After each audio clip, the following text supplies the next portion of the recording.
నమస్తే సార్. నమస్తే సార్ గీతాంజలి తన మరణం వెనుక మిస్టరీ ఉంది అని అండ్ ఎవరో తోసేశారు అని చెప్పేసి నిన్న ఒక వీడియో కూడా వైరల్ అవుతుంది. ఇటు పక్క టీడీపీ ఏమో అది వైరల్ చేస్తుంది, ఇంకో పక్కనేమో అది ఫేక్ అని చెప్పి తెలుస్తుంది. దీనిపైన ఎస్పీ కూడా మాట్లాడారు. దీని గురించి మీరేం చెప్తారు? గీతాంజలి మరణం తర్వాత ఇది ఆగేయట్లేదు. నాకు తెలిసి ఇది ఎలక్షన్ వరకు లాగుతారు దీన్ని. ఎందుకంటే లోకేష్ నిన్న ట్వీట్లో చెప్పినట్టుగా శవ రాజకీయాలు అనేవి చేస్తున్నారు. అయితే అది లోకేష్ పార్టీ కూడా చేస్తుంది, ఆయన అది చెప్పలేదు. కానీ ఎందుకంటే ఇప్పుడు టీడీపీ అఫిషియల్ ట్విట్టర్ పేజీలో, ఎక్స్ పేజీలో ఒక వీడియో షేర్ చేశారు. ఆ వీడియో ఏంటంటే ఒక రైల్వే స్టేషన్లో ప్లాట్ఫామ్ దగ్గర రైలు పక్కన ఒక శవం, అమ్మాయి శవం ఉంది. అది క్లోజ్లో లేదు, లాంగ్ పక్కన ఎక్కడో ఉంది. దాని కెమెరా ముందు జనం ఉన్నారు. ఆ జనం మాట్లాడుకుంటున్న దాంట్లో ఒక క్లియర్గా డైలాగ్ వినబడుతుంది.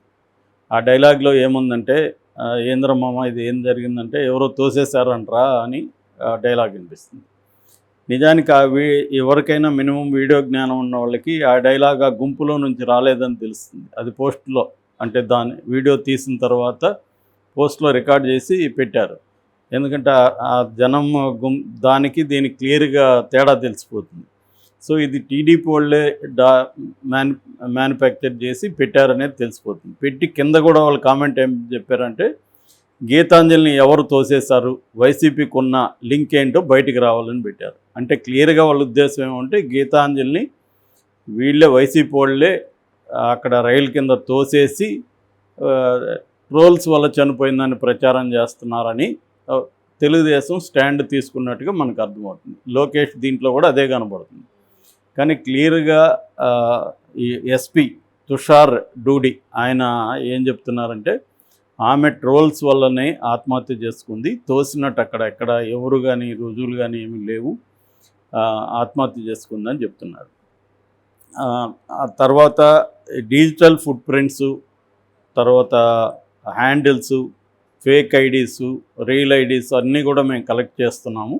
సో త్వరలోనే వాళ్ళ మీద యాక్షన్ తీసుకుంటామని చెప్తున్నారు. నేనే పర్సనల్గా చాలా ట్రోల్స్ చూశాను.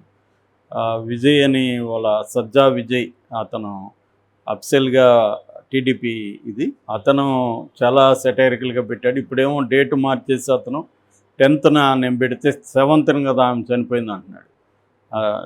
అతను అంతకు ముందే పెట్టాడు యాక్చువల్గా. అలాగే ముందు పెట్టారు, దాంట్లో డౌట్ లేదు. కాకపోతే ఇంకోటి ఏంటంటే, ఇదే తెలుగుదేశం వాళ్ళు ఈమెది యాక్సిడెంట్ అని కూడా ఈనాడులో పడినట్టుగా ఒక వార్తను కూడా క్రియేట్ చేసి పెట్టారు. ఆ తర్వాత ఈనాడులేమో అది ఆత్మహత్యగానే మళ్ళీ న్యూస్ వచ్చింది. సో ఇదంతా క్లియర్గా తెలుగుదేశం వాళ్ళ తప్పుని కప్పిపుచ్చుకోవడం కోసం వాళ్ళ ఒక డ్రామా స్టార్ట్ చేసినట్టుగా మనకు అర్థమవుతుంది. సో వాళ్ళు ట్రోల్స్ అనేది అందరూ చేస్తున్నారు, తెలుగుదేశం వాళ్ళే కాదు, ఇటు వైసీపీ వాళ్ళు కూడా చేస్తారు. ఎందుకంటే ఇప్పుడు ఏమైపోయిందంటే, ఎవరో మామూలు వాళ్ళు చెప్పినట్టుగా మనమే చెప్పించడం అనేది అన్ని పార్టీలు చేస్తాయి. ఎవరినో తీసుకురావడం, చంద్రబాబు చాలా గొప్పవాడని చెప్పించడం, అది వీళ్ళే ప్లాన్ చేసి చెప్పిస్తారు జూనియర్ ఆర్టిస్టులను పెట్టి. అలాగే వైసీపీ వాళ్ళు కూడా జగన్ ఎంత గొప్పవాడో ఒకరి దగ్గర చెప్పించడం, ఇవి జరుగుతున్నాయి. కానీ ఇక్కడ ఈ అమ్మాయి అయితే వాలంటరీగా చెప్పినట్టే ఉంది అర్థం చేసుకుంటే. కానీ ఆ అమ్మాయిని వీళ్ళు తెలుగుదేశం అండ్ జనసేన వాళ్ళు ట్రోల్ చేసిన మాట అయితే వాస్తవం. అంతవరకు వాళ్ళు ఒప్పుకోవాలి. అది ఒప్పుకోకుండా అసలు ఇంకా లాగుతున్నారు, దాన్ని ఇంకా పెంట చేసుకుంటున్నారు. ఇప్పుడు ఖచ్చితంగా అవతల నుంచి కూడా వైసీపీ కూడా సీరియస్గా, ఎందుకంటే ప్రభుత్వం ఉంది, వాళ్ళు రేపొద్దున ఎంక్వైరీ చేసి ఎవడెవడు పెట్టాడో వాళ్ళందరి మీద కేసులు పెడతారు. దానివల్ల తెలుగుదేశం క్యాడర్కే నష్టం. తెలుగుదేశం క్యాడర్ ఇప్పుడు ఇలాంటి యాక్టివ్గా ఉన్న వాళ్ళంతా జైల్లో కూర్చుంటే వీళ్ళకి అమ్మాయిలకి నష్టమే కదా. సో అందువల్ల ఏంటంటే, ఫెయిర్ గేమ్ ఎట్లాగో ఎవడు ఆడట్లే, కానీ ఆ కనీసం సామాన్య ప్రజల ప్రాణాలు తీసే గేములు ఆడకుండా ఉంటే అదే 10,000. మామూలుగా వీళ్ళు జగన్ సంబంధించిన ఫ్యామిలీ మీద గతంలో కూడా తెలుగుదేశం వాళ్ళు చేశారు, ఇప్పుడు కూడా భారత మీద విపరీతంగా చేస్తున్నారు. అట్లాగే వైసీపీ వాళ్ళు ఇటు బ్రాహ్మణ మీద వీళ్ళ మీద కూడా విపరీతంగా చేస్తున్నారు. అంతకుముందు మనం భువనేశ్వరి గారిని కూడా ఎలాగా చేశారో చూసాం. సో ఇవి జరుగుతున్నాయి. ఇప్పుడు ఏమైందంటే, కామన్ పీపుల్ని కూడా దీంట్లో ఇన్వాల్వ్ చేసి వాళ్ళ చావులకి కారణమవుతున్నారు. ఇప్పుడు ఆ అమ్మాయి చెప్పిన దాన్ని విపరీతంగా వీళ్ళు వైరల్ చేశారు వైసీపీ వాళ్ళు. దానికి కడుపు మండి తెలుగుదేశం వాళ్ళు దా దా ఆ అమ్మాయి చెప్పిన అథెంటిక్ ఉంది కాబట్టి దాన్ని ఇబ్బంది పెట్టేదానికోసం కన్ఫ్యూజ్ చేయడం కోసం ఇది ఫేక్ది, ఈ అమ్మాయి పేటీఎం అనేది చెప్తున్నారు. నేనే కామెంట్లు నిన్న కూడా చెప్పాను, నేను ఎవరు జనానికి పెట్టినా కింద నువ్వు పేటీఎం డాగ్, నువ్వు పేటీఎం, ఆ పెట్టేవాడు డబ్బు తీసుకోకుండా పెడతాడా? మరి వాడు కూడా ఒక పార్టీ నుంచే కదా అంటాడు. మరి వాడు ఇంకొక డాగ్ అయితే ఇంకొక డాగ్ అనడానికి వాడికేం అర్హత ఉంటుంది? అంటే ఇక్కడ ఏంటంటే ఏ రకమైన సంయమనం, ఏ రకమైన బ్యాలెన్సు లేకుండా పోయింది. నువ్వు నా వైపు లేకపోతే నువ్వు నా శత్రువే అన్న ఒక స్టాండ్ రెండు పార్టీలు కూడా తీసుకున్నాయి. సో అందువల్ల ఎవరైనా బ్యాలెన్స్గా మాట్లాడాలని చాలా ఇబ్బంది అవుతుంది. ఫేస్బుక్లో కూడా నేను చూస్తాను, చాలామంది పోస్టులు ఒక భిన్నమైన అభిప్రాయం పెడితేనే వాళ్ళ మీద భయంకరంగా దాడి చేస్తున్నారు. చాలా మేధావి కావచ్చు, గొప్ప రచయితలు కావచ్చు వాళ్ళు బయట, కానీ రాజకీయ అభిప్రాయం ఎక్స్ప్రెస్ చేయాలంటేనే భయపడే ఒక వాతావరణం వచ్చేసింది. ఎంత గొప్పోడైనా సరే అవేం పట్టించుకోకుండా అటాక్ చేసేస్తున్నారు.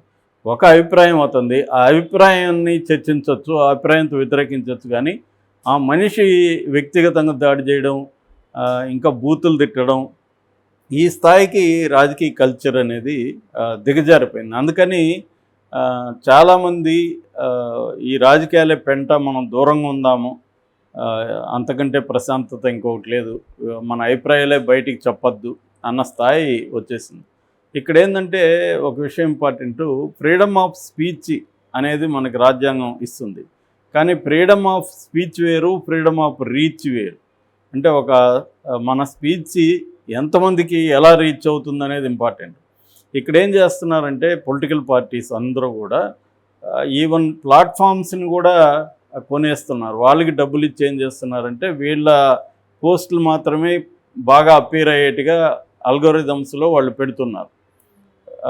ఇటు యూట్యూబ్కి డబ్బులు ఇచ్చినా చేస్తారు, మామూలుగానే యూట్యూబ్కి ఇప్పుడు మేమే మా సినిమాకి 1.5 lakh ఎవరికో ఇచ్చాము మీడియేటర్కి, వాడు ఒక పోస్ట్ని 10 లక్షల వ్యూస్ తెప్పించాడు.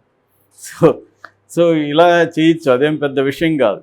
సో అది ఇప్పుడు ప్రతి రాజకీయ పార్టీ కూడా అది చేస్తుంది. దానివల్ల ఏమవుతుందంటే అందరు ఫ్రీడమ్ ఆఫ్ స్పీచ్ ఒకటి కాదు, ఇక్కడ డబ్బున్నవాడ ఫ్రీడమ్ ఆఫ్ స్పీచ్, అది రీచ్ వేరు దానికి. సో అందుకని ఇవాళ ఎవరి దగ్గర డబ్బులు ఉన్నాయి, ఎవరి దగ్గర అధికారం ఉంది, వాళ్ళు ఏం చేస్తున్నారంటే సోషల్ ప్లాట్ఫామ్స్, ఎక్స్ కావచ్చు, యూట్యూబ్ కావచ్చు, ఏదైనా వాటికి డబ్బులు ఇచ్చి వాటిని అల్గోరిథమ్స్ పెట్టించి వాటిని విపరీతంగా కనబడేట్టుగా చేయడం.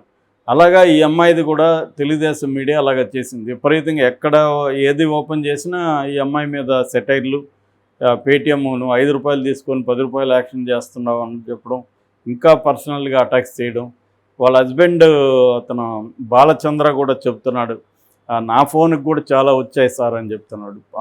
తర్వాత అమ్మాయి నెంబర్ సంపాదించి అమ్మాయికి కాల్స్ చేయడం, మెసేజ్లు పెట్టడం, ఈ స్థాయిలో ఒకవేళ అమ్మాయి డబ్బు తీసుకొని చెప్పున్నా కూడా ఆ అమ్మాయిని పర్సనల్గా అటాక్ చేయాల్సిన అవసరం ఉంది.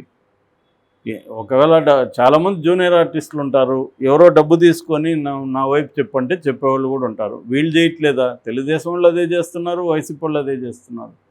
చేస్తున్నప్పుడు ఒక కామన్ పీపుల్ని ఈ స్థాయి అటాక్ చేసి ఎందుకంటే వాళ్ళు ఎప్పుడు ఇలాంటి ట్రోల్స్కి అలవాటు అయినరు, ఒక్కసారిగా తట్టుకోవడం వాళ్ళకి కష్టమవుతుంది. ఇది నిజానికి ఆ టైంలో కొద్దిగా ఓపిక పెడితే 2 రోజుల్లో అది పోతుంది. కానీ ఆ విషయం వాళ్ళకి ఆ ఉద్రేకంలో, ఆ బాధలో ఏం చేయాలో తెలియక ఆత్మహత్య చేసుకునే పరిస్థితులు ఉన్నాయి. ఇది ఇప్పుడు ఆగేటికి లేదు. అది ఘోరమైన విషయం ఏంటంటే ఇది ఇంకా ఆగదు. ఇప్పుడు పోలీసులు ఏమైనా వీళ్ళ మీద కేసు పెడితే వీళ్ళు మళ్ళీ గోల్ చేస్తారు. ఇది పెద్ద వాళ్ళు దిగేశారు రెండు వైపులు కూడా. ఇటువైపు విడుదల రజనీ కానీ, తర్వాత అక్కడున్న అన్నాబొత్తుల శివకుమార్ ఎమ్మెల్యే, తెనాలి ఎమ్మెల్యే కానీ, బాపట్ల ఎంపీ నందిగమ్మ సురేష్, వీళ్ళందరూ నిన్న కొవ్వొత్తులు ర్యాలీ చేశారు. అటువైపున ఆలపాటి రాజేంద్ర ప్రసాద్, తర్వాత నాదెండ్ల మనోహరు, వాళ్ళు రంగంలోకి దిగారు.